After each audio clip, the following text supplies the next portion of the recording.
तो hello guys, welcome back to my channel technical news. मैं हूं आपका दोस्त भास्कर वर्मा। आज का जो हमारा टॉपिक है वो है क्रिप्टो करेंसी।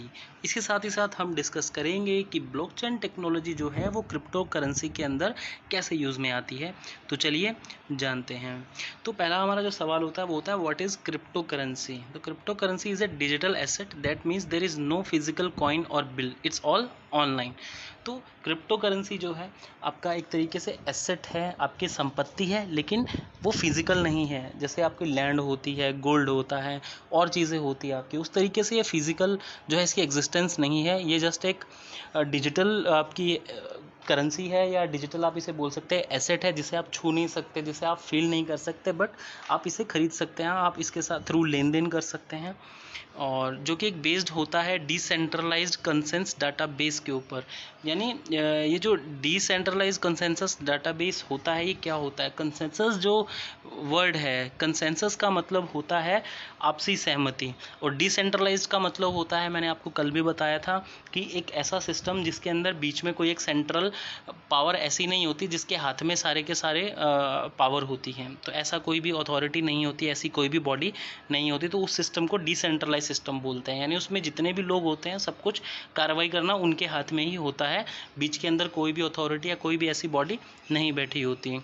तो क्रिप्टो करेंसी जो है उसके क्या यूज़ होते हैं, तो चलिए जान लेते हैं कि क्रिप्टो करेंसी को लोग जो है वो क्विक पेमेंट के लिए भी यूज़ करते हैं, ताकि ट्रांजैक्शन फ़ीस जो आपके सेंट्रलाइज सिस्टम में होता है, यानी बैंकिंग सिस्टम में होता है, कि आप कोई भी ट्रांजैक्शन करते हैं उसके अंदर आपकी जो एक बेसिक फ़ीस कटती है, जो सर्विस चार्ज वो लेते हैं, उस चीज़ को बचाने के लिए करते हैं और क्विक पेमेंट करने के लिए करते हैं। कुछ लोग जो है इसको एक इन्वेस्टमेंट के तौर पे भी यूज़ करते हैं, और ये होप करते हैं कि जैसे ही इसकी वैल्यू बढ़ेगी तो उनको कुछ ना कुछ इससे प्रॉफिट मिलेगा। ठीक है, इसको ख़रीदने का और इसे ऑन करने का एक ही तरीका है कि आप इसके लिए रियल मनी आपको पे करना होता है अपने क्रेडिट कार्ड से, अपने बैंक से, और जितनी भी उसकी वैल्यू होती है क्रिप्टो करेंसी, उसके हिसाब से पेमेंट करके आप उसे खरीद सकते हैं। या इसका एक और तरीका होता है जिसे बोलते हैं माइनिंग। तो माइनिंग का मतलब क्या होता है कि मान लीजिए सेंट्रलाइज सिस्टम में तो सारा काम जो होता है लेखा जोखा वो बैंक करता है, लेकिन जब आपने सिस्टम ही डिसेंट्रलाइज कर दिया तो लेखा जोखा जो है वो कौन करेगा? तो उसके अंदर क्या होता है, इस जो डिसेंट्रलाइज जो सिस्टम है, जो ये क्रिप्टो करेंसी का चलन जो होता है, उसके अंदर कुछ एक स्पेशल लोग बैठे होते हैं, स्पेसिफिक कुछ नोड्स ऐसी होती हैं जो ये बैंक की जो रिस्पॉन्सिबिलिटी होती है उसी तरीके का काम आपके डिसेंट्रलाइज नेटवर्क के अंदर करती हैं। तो उसके बारे में हम आगे जानेंगे। तो पहले हम ये जान लेते हैं कि क्रिप्टो करेंसी को इस नाम से क्यों बुलाया जाता है। तो क्रिप्टो करेंसी जो है उसके लेन देन के अंदर जो टेक्नोलॉजी यूज़ की जाती है, ठीक है, उसे क्रिप्टोग्राफी बोला जाता है। जो इन्फॉर्मेशन हम भेजते हैं इसमें एक जो पीयर टू पीयर जो लोग कनेक्टेड होते हैं, तो एक बंदा दूसरे बंदे के पास जो इन्फॉर्मेशन भेजता है वो पब्लिक और प्राइवेट की से सिक्योर्ड होती है। प्राइवेट की तो जो होती है सभी के पास होती है, हर एक नोड को, हर एक बंदे को असाइन होती है। पब्लिक की तो उसके पास उसकी स्पेसिफिक प्राइवेट की होती है। मान लीजिए मुझे आपको इन्फॉर्मेशन भेजनी है कुछ भी, तो मैं आपकी पब्लिक की यूज़ करके आपको एनकोड करके, इनक्रिप्ट करके एक मैसेज भेजूंगा, जो मैसेज सिर्फ आप खोल के देख सकते हैं। या मैं अगर आपको फ़ंड भेजता हूं तो आप अपनी प्राइवेट की यूज़ करके उस फंड को रिसीव कर सकते हैं। तो इसलिए ये जो सारा सिक्योरिटी का फंडा है वो क्रिप्टोग्राफी के द्वारा होता है। इसलिए इस पर्टिकुलर जो करेंसी है उसको क्रिप्टो करेंसी बोला जाता है। तो यूज़ ऑफ ब्लॉकचेन टेक्नोलॉजी, यानी इस क्रिप्टो करेंसी के चलन के अंदर ब्लॉकचेन टेक्नोलॉजी जो है वो किस तरीके से यूज़ की जाती है, चलिए जानते हैं। Although cryptocurrency transactions are anonymous, the transaction may be posted to a public ledger like Bitcoin's blockchain। ठीक है, यानी इसके अंदर जितनी भी ट्रांजेक्शन्स होती हैं बिटकॉइन के अंदर, वो ब्लॉकचेन की तरीके से ही एक डिसेंट्रलाइज डिस्ट्रीब्यूटर ट्रांसपेरेंट लेजर के अंदर जो है नोट होती हैं। यानी कोई भी नेटवर्क के अंदर कुछ ट्रांजेक्शन्स करता है, उसका सारा का सारा रिकॉर्डेड उस डिस्ट्रीब्यूटेड लेजर के अंदर सेव रहेगा, किस बंदे ने कितना स्पेंड किया, किस बंदे को कितने रिसीव हुए। और ट्रांसपेरेंट इसको इसलिए बोला जाता है क्योंकि जितने भी लोग मेंबर होते हैं इस नेटवर्क के अंदर, सभी को वो चीज़ें विजिबल होती हैं, वो ट्रांजेक्शन्स विजिबल होती हैं। ठीक है, depending on the crypto currency the information added to the blockchain can include information like the transaction amount, senders, recipients and wallet etcetera. मतलब वही है, जो भी ब्लॉकचेन के अंदर इंफॉर्मेशन स्टोर होती है जो भी ट्रांजैक्शन की, वो एक ब्लॉक के तौर पे होती है। और उस ब्लॉक के अंदर क्या होता है, सेंडर्स का आईडी होती है, रिसीवर्स की आईडी होती है, उसके अंदर जो मैसेज हो या कोई कितने फंड उसके अंदर जा रहे हैं उसकी डिटेल होती है। और साथ ही साथ जो ब्लॉक होता है वो अपनी प्रीवियस ट्रांजेक्शन का भी एक हैश या एक हल्का फुल्का उसका एड्रेस जो है वो अपने पास स्टोर करके रखता है।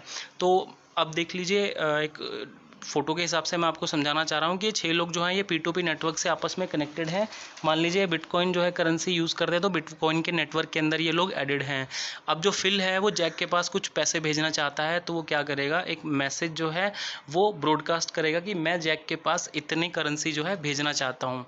और माइनर्स का काम क्या होता है, ऑब्वियसली माइनर्स के पास जैसे ही ये मैसेज रिसीव होता है, मैसेज तो सबके पास जाता है, बट माइनर्स अपना काम क्या करते हैं, माइनर्स अपने पास कंप्यूटेशनल पावर अपनी लगा के उन इनक्रिप्टेड मैसेज को जो क्रिप्टोग्राफी के अंदर इनक्रिप्ट किए गए हैं उनको सॉल्व करते हैं। जो मैथमेटिक इक्वेशन होती है, जो चीज़ें होती हैं, उनको वो सॉल्व करते हैं और मेक श्योर करते हैं कि जो सेंडर है उसके अकाउंट से पैसे कट जाएं और जो रिसीवर है उसके अकाउंट में पैसे ऐड हो जाएं। और जैसे ये प्रोसेस कंप्लीट हो जाती है, पूरी ट्रांजैक्शन की डिटेल जो है एक ब्लॉक के रूप में बन जाती है। ठीक है, और ये ब्लॉक होता है, जो वेरीफाइड ट्रांजैक्शन होती हैं इन सब की कॉपी क्या करेगा, अपनी पब्लिक लेजर में भेज देगा। और जितने भी लोग नेटवर्क के अंदर ऐड होंगे उन सब के पास इस ब्लॉक की इन्फॉर्मेशन चली जाएगी। इसे बोलते हैं कंसेंसस डिस्ट्रीब्यूटेड लेजर सिस्टम, यानी जितने भी लोग इस नेटवर्क के अंदर हैं उन सभी की सहमति से, आपसी उनकी सहमति से जो है ये सारा लेन देन जो है चल रहा है।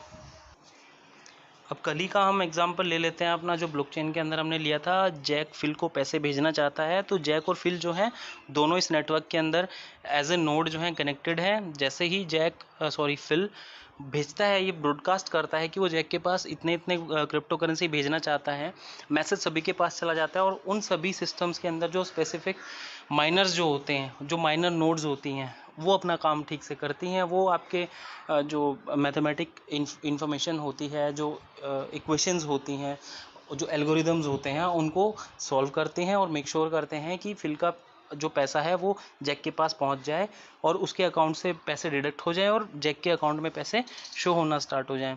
तो जैसे ही सारी चीज़ें हो जाती हैं, इसको वैलिडेशन मिल जाती है, अप्रूवल मिल जाती है, वैसे ही क्या करती है, ट्रांजैक्शन पूरी की पूरी चेन के अंदर एक ब्लॉक के रूप में ऐड हो जाती है। और इस तरीके से जो ब्लॉकचेन टेक्नोलॉजी का यूज़ है वो बहुत बखूबी तरीके से क्रिप्टो करेंसीज़ ने किया है। तो एट द एंड माइनर्स के एफर्ट्स के द्वारा जो सेंडर है उसके अकाउंट से पैसे चले जाते हैं, रिसीवर को अपने पैसे मिल जाते हैं और अपने इस एफर्ट्स के बदले माइनर्स को जो है कुछ ना कुछ जो क्रिप्टो करेंसी है वो मिल जाती है, या कुछ ना कुछ रिवॉर्ड के तरीके में क्रिप्टो करेंसी का पार्ट मिल जाता है। तो ये भी एक तरीका है क्रिप्टो करेंसी को कमाने का, बिना अपनी रियल मनी या बिना अपने पैसे खर्च किए हुए। तो ये था दोस्तों हमारा आज का टॉपिक क्रिप्टो करेंसी। इसके बारे में आपका कोई भी डाउट हो, क्वेश्चन हो, कोई भी सजेशन हो तो अपना व्यूज़ जो है वो कमेंट सेक्शन में शो करना ना भूलें। Please don't forget to like, subscribe and share. फिर मिलते हैं एक नए टॉपिक के साथ, तब तक के लिए